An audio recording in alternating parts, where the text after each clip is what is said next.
Hare Krishna, Namaste, Chapter 7, entitled as Jnana Vijnana Yoga, Sloka 23. Antavat phalaṁ teṣāṁ tad-bhavaty alpa-medhasām devān deva-yajo yānti mad-bhaktā yānti mamapi. Demigod cannot give anything and everything, especially if one is inclined towards moksha. They are not the one who can give moksha. All they can provide is some material benefit. Another problem worshipping the devatas, or one gets more attached to the material things. Their attachment increases in this world, which means the doors for liberation is getting closed. So now one might ask, what is wrong in me worshipping a particular devata? I become a devotee of one particular demigod, sincere devotee of that particular demigod, so I can go to their abode. Yes, if that's what one desires, they attain the abode of that particular devata. But the problem is, neither devata, that particular devata, nor the planet that the devata lives are permanent. They have to come back, because the abode of all the demigods are within the material realm, material universe, which means they get created, they get destroyed. Because of all these reasons, these people are called alpa-medhasām, men of less intelligence. What about those who worship Krishna? How are they identified? Jnani, jnanavan, that we saw in the previous slokas. Because they have a complete understanding, knowledge of Krishna. They do not desire for antavat, perishable things, and what they receive is also imperishable, that is Krishna himself. The happiness that the others get are limited and again perishable, whereas the happiness that one derives by worshipping Krishna are imperishable, or also unlimited.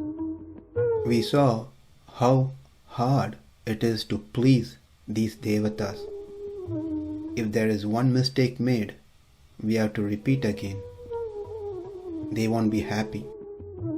Whereas to please Krishna, sulabham, very, very easy, very simple. The process to please Krishna, he himself will explain later. Even a very simple thing, but given with love, he will be happy about it. He will give himself to that person for that very simple thing. We saw that the devatas are restricted by time because they hold certain post for some period. And what they give are also limited.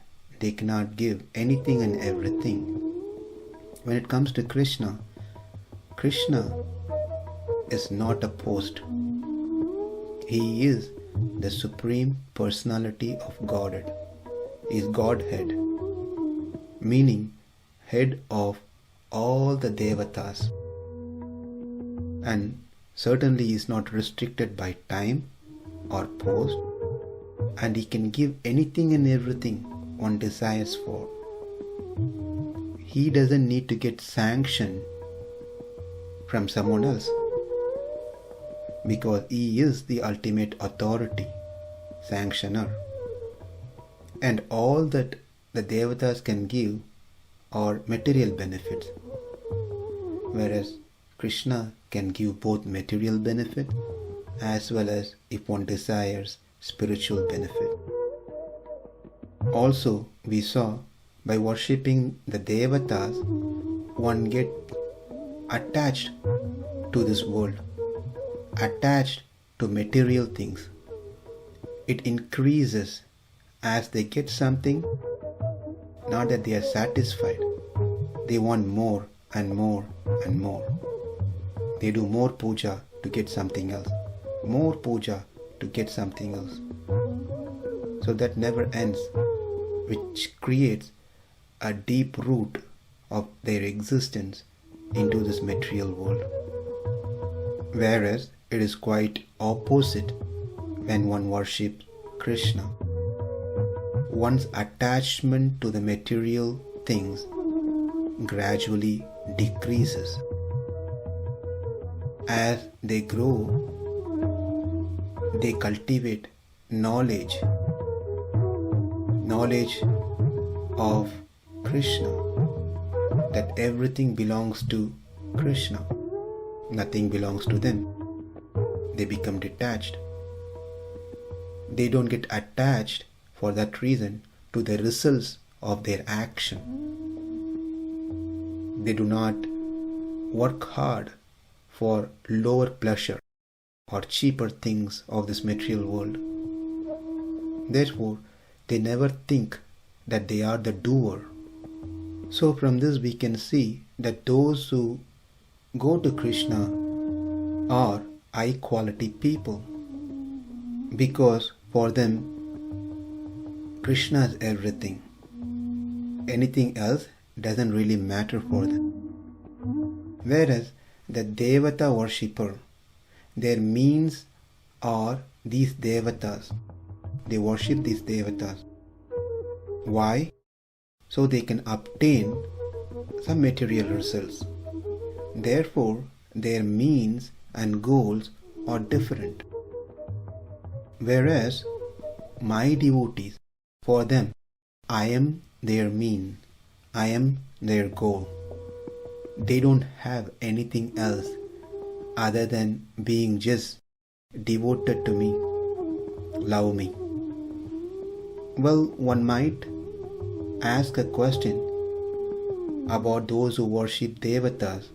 What in case if these devata worshippers are also having an unalloyed bhakti, meaning their means and goals are that particular devata.